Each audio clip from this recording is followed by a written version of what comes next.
Yeah, you lose everything. It's a feeling of losing, and the feeling of uncertainty, and feeling of divided into pieces, because Ukraine is still your home, your country, your motherland, and now you're somewhere else, and it's hard, painful, and strength to every day wake up and do things. Of course, everyone experience war differently, but in general, war causes a lot of problems for people, and these problems open up within time, not at the beginning. Usually, at the beginning, when people run away, they have a lot of this adrenaline inside, and they are ready to struggle, ready to fight for their future. But later, this adrenaline gone, and person start to feel this hopeless more and more. And then we as psychologists face all these problems that come. War is different from other catastrophe which happen because it's very strong beginning, and never you know when it ends. There is no ending, and every it's re-traumatization. Every day it's again and again. And if some people was running away, but they still have family in Ukraine, maybe now the family already dead. Maybe people was having place where to come back. Maybe now this place is gone. So that's why it's like the feelings that you couldn't change anything.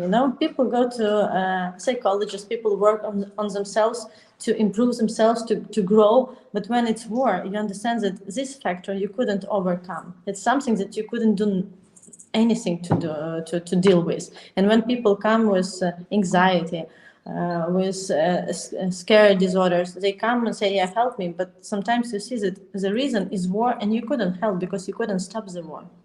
All you can do is give them a little bit more power and a little bit more resources to hold on, but you couldn't change it. That's the main thing that make this work with such people very hard. In the beginning, we see that first request was about emotional things. Yeah? I worry, I scary, I crying all the time, I feel depressed. That was the first request from people, and the most often such request we hear. And also behavioral, I have a lot of tension, a lot of aggression. I sometimes I just give up, like I couldn't stand up from bed.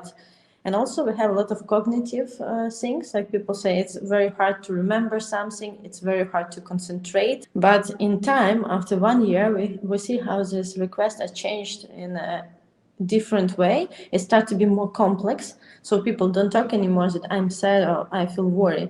They talk about I couldn't stand up from bed, I don't want anything, I scary, I worry, and it's a complex. It starts to be more look like some psychological disorders. And also we start to have a lot of requests from psychiatric problems. And I can say that as long people in this state, in this tension, and this worries, as harder problems they have, as harder it's inside, and as harder it become to come to doctor and to start to solve these problems. Prevention is, I think, number one, what people who work with Ukrainians on first line. It's prevention on psychoeducation. It's first what they can do. It's talk about their feelings. It gives opportunity to people to show these feelings, because usually people have it inside, and it's also our little cultural things, Ukrainians, that we not share much. If we have problems, we hold them inside. We not share with other people. Sometimes with family, with closest ones. But now, as you know, half Ukrainian family and half Ukrainian groups are divided, separated, and people don't have with whom to talk. That's why they're gathering inside, and what people who work with them can do, it's just open up this, just give them safety to talk, safety to show feelings.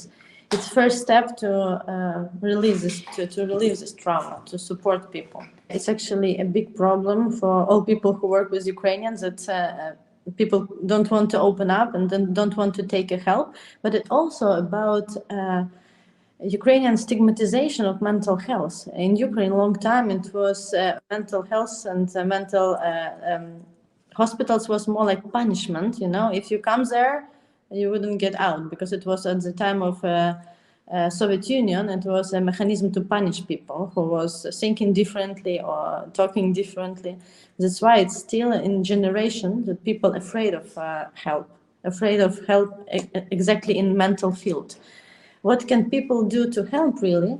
They can be very transparent about it. They can talk very openly and say what the consequences it can bring. That if we go to doctor can give you a referral to a psychiatrist, and it will be just help. It doesn't cause you anything. It doesn't make anything for you, because people in Ukraine also afraid that if they was once in mental hospital or go to psychiatrist, it will be subscribed somewhere like forever about them, and they would never find a job, never have a good life, never go somewhere higher.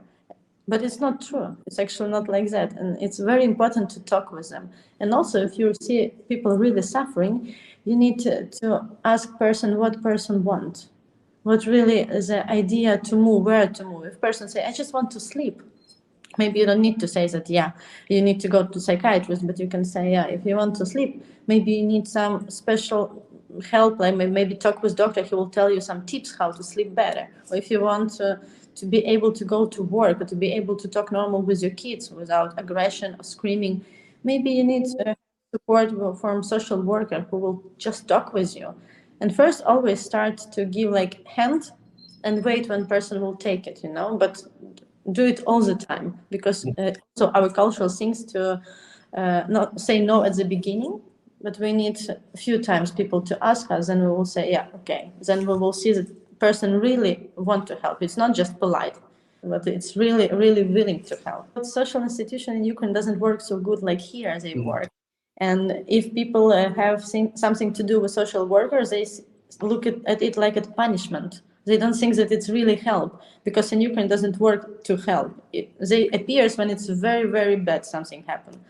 But here it's like normal to ask for advice, to hear for opinion, and people really have help. I see how Netherlands people so much go to different institutions for help, and Ukrainians are afraid of it, but also they don't know about it. They don't know anything. So it's important to give them information, and it will be good to give them information that they will understand it. Maybe also this language sensitive things important, because a lot of people couldn't speak and they shy also about it.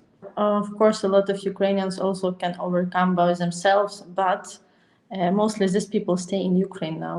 The people who can overcome, they stay to protect their house, their home, and do it. And mostly people who run away from war, these people are really more weak. We see a lot of people who come with different disabilities. We see a lot of women with kids. You don't see healthy men here. You see women, kids, and lonely old people. It's all people who is from this vulnerable, let's say, sector, the people who really need this help. Of course, even from these people, we see a lot of people who can overcome by themselves all these problems. And sometimes they need just one talk, one advice, and they can also do things to improve themselves, to live better. But a lot of in this group really need special help. And because of war, because of situation, a lot of people run from bombing, and they were sitting, before they can run away, they're sitting in basement for weeks. They don't have what to eat, what to drink. And when you don't have these basic needs, it's not cover your basic needs, then of course you feel worse and worse. And that's why now we have so much damaged people here. I would say for sure what not to do, it's not judge people. It's because it's important, because people wait from you support. They wait understanding. That's number one, what you have to give. Not judge them and not to complain about them.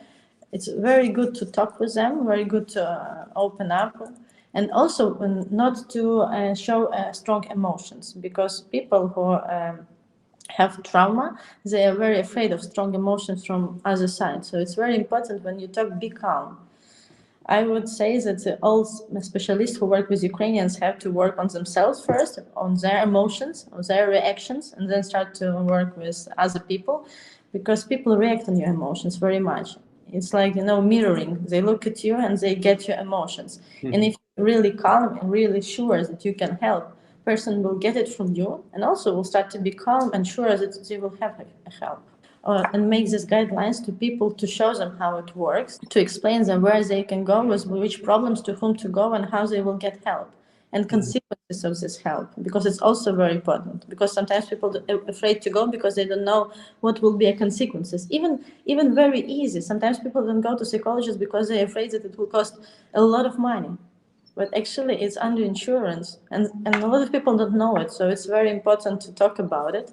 And also it would be nice to make psychoeducation programs or integration programs at location where people live, just to explain them how things goes and show the culture and show that this culture is open. This culture is open for you, and if you want, you just step here and we will support.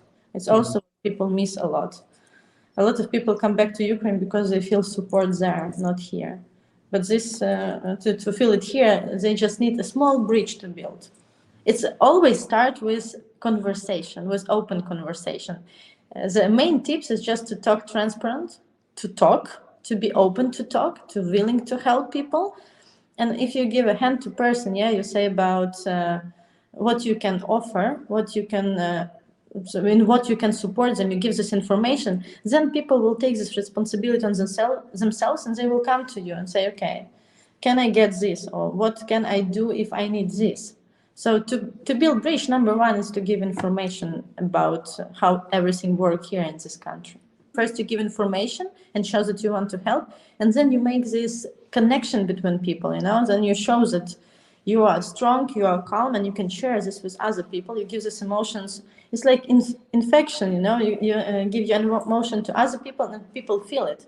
Why people feel more calm with the strong people? Because someone who have inside a lot of like power, they can also give this power to others. They share. It's like how to work with people. When you are sure in yourself, sure that you can help, you will help, and it will work, people believe you. But Ukrainian mental health system changed a lot, and it's in better way changed. And I can say that younger people, like people after who younger than 30 years, they are more open to ask for help. They are coming for help. I have a lot of clients for 14 years that they come and say, can you help me, please? And then you need to say, yeah, okay, but you need to bring your parents, but kids by themselves won't help. In Ukraine, if you need help, you just go to psychiatrist, to a special hospital. You don't go to general practice for such help. So it's very important to show this route and say how it works, and maybe interview with some doctor who will explain how it works. Also will help a lot. Yeah, of course, when you have this judgment for anyone, first what you need to do is just to look from different perspective. You just need not to listen for what neighbors say or look at me. Just look by yourself. Just come start to talk. Just maybe read more about Ukraine. Maybe look more about Ukraine if it's interesting for you to see, yeah, why it can happen like this. You can come to people and talk, because people can look grumpy, but when you will come and really be wondering about experience, people will talk with you. People will share with you. They will show. It's just inside of person. Now, if you don't want to judge, you wouldn't judge, because you will open up yourself. You will look at different perspectives. Maybe it will help, I don't know, to put yourself on like in your head, put yourself on other place of that person and think why person feel like this. But of course we couldn't feel the war if we wasn't there. We couldn't feel emotions if we're not in this place, but we can just imagine about it. Maybe also it's important to say that don't forget all the time that people still have war and still have re-traumatization, and that healing of these people is not so easy. It wouldn't work like with maybe other groups of people, because we're still on this and we're all the time on this.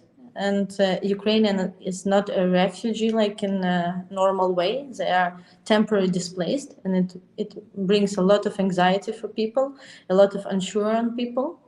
And that's why sometimes you need to have it in your head when you talk with people, and then you a little bit differently build your conversation. Because you couldn't say that you have to integrate and live here, because you don't know how it's inside for person. Maybe person want to come back. And it's a very big pressure from side of Ukraine also, that people move and some stay. And it's very hard when half of your family is there and you are here. So it's very important to keep in mind this.